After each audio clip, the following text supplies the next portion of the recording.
Man, I want to look like Terry Crews. You need some protein. What kind of protein do I need? We have an information session going on right now. Go check it out. Heck yeah, I'm going right now. All right.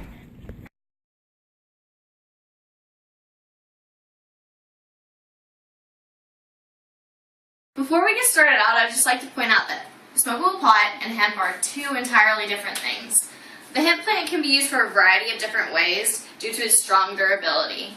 From the nutrition standpoint, one good point is that protein is really easily digested. This is important for the body so it can use protein to its full potential. According to Ullman's Encyclopedia of Industrial Chemistry, protein is very good for the body because it contains no oligosaccharides.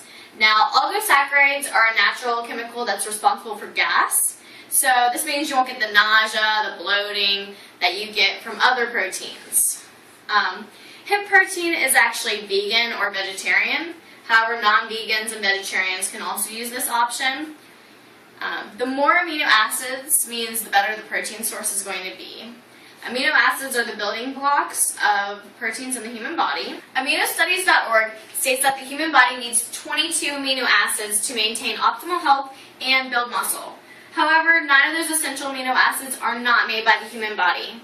8 of those 9 amino acids are found in hemp protein, according to expert Jillian Michaels. This makes hemp protein a great vegetarian and vegan option. In conclusion, if you are planning to supplement your diet with protein, hemp is a great way to go for both building muscle and losing weight. It is fast digested, and it has almost all the essential amino acids that your body does not produce.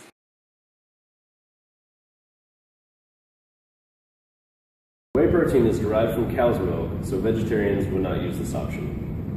Whey protein is a complete protein source, which means that it contains 9 essential amino acids. One pro for whey protein is that it is easily absorbed, which means that the body can use it more efficiently. Another pro is that it is really convenient to carry a bottle of protein rather than a food source like steak.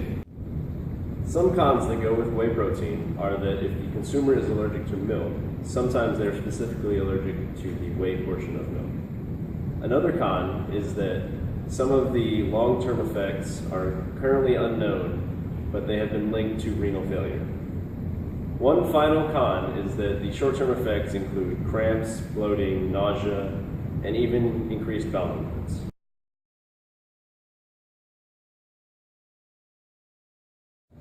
We're talking about casein protein today. Casein proteins are primary constituents of animal milk proteins, accounting for roughly 8% of total protein content, and are often touted for their exceptional slow rate of ingestion and absorption.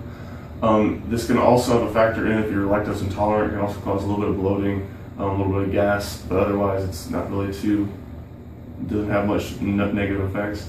The mechanism for casein slow absorption arises from the coagulating properties when exposed to stomach acid, resulting from coagulating precipitates, and creates a slow, sustained rise in plasma amino acids. It is for this reason that casein protein is suggested to have longer-lasting anabolic properties. The benefits of casein protein are numerous, and especially for those who are following an active exercise regimen. Much interest in casein protein is a correlation to muscle hypertrophy, which arose from early studies from comparing fluid milk ingestion with soy proteins. While casein is certainly effective at promoting muscle protein synthesis, one of the differentiating features of its ability to provide sustained rate of amino acid uptake versus rapid transient increase would arise from whey protein ingestion. Some of the main benefits, there's numerous, like I said before, come from stimulates muscle protein synthesis, it activates as a complete protein source, may be useful to appetite suppressant since it provides more enduring satiety, provides anti-catabolic properties in longer periods of time of rapidly ingested proteins, and is rich in calcium and can benefit the health of bone health and fat loss. And also great for bodybuilders and athletes for the slow breakdown of proteins. It's great to take before you go to sleep. That way it can give your body a longer time to access all those proteins.